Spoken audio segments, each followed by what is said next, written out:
Ako ang boyfriend pero parang ako ang lumabas na chapiron or outsider dahil sa Dear 8 Vine. Gusto ko lang mag-contest dito sa iyong page.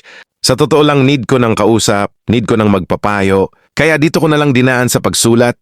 Baka kasi pag sa mga friends namin ni GF, sabihan pa akong okay lang yon or OA lang ako. By the way, I am Carl at may GF ako na mahal ko syempre. At hindi ko alam na mararanasan ko ito sa kanya. Sinama niya ako kasi okay naman daw sa kanila na may +1 at gusto rin daw niya na nandoon ako. Masaya ako syempre. Pero aminado akong may konting kaba. Hindi ko naman kasi talaga sila ka-close. Lalo na yung mga office mate niya. Medyo malayo at mahirap puntahan yung venue. Kaya napag-usapan na sasabay na lang kami sa office mate niyang may sasakyan. Lalaki yung office mate at siya yung nag-offer na ihatid kami. Wala naman akong masamang iniisip nung una.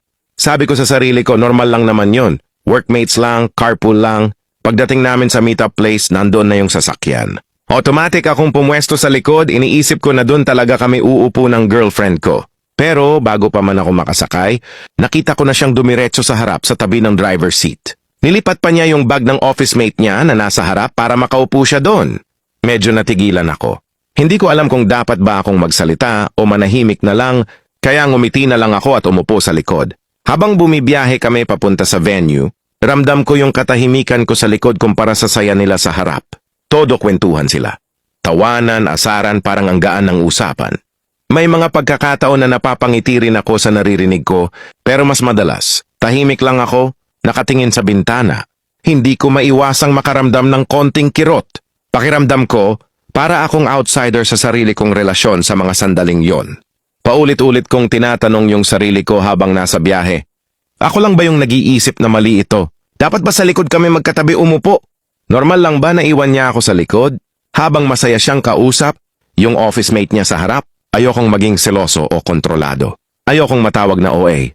Pero may parte sa akin na nasaktan, kahit hindi ko maipaliwanag ng buo kung bakit. Pagdating namin sa venue, parang normal lang lahat. Masaya siya. Masaya yung mga kasama niya. Ako, pilit kong sinasabayan yung mood. Hindi ko binanggit yung naramdaman ko. Iniisip ko baka sensitive lang talaga ako. Baka maliit na bagay lang to na pinalaki ko sa isip ko.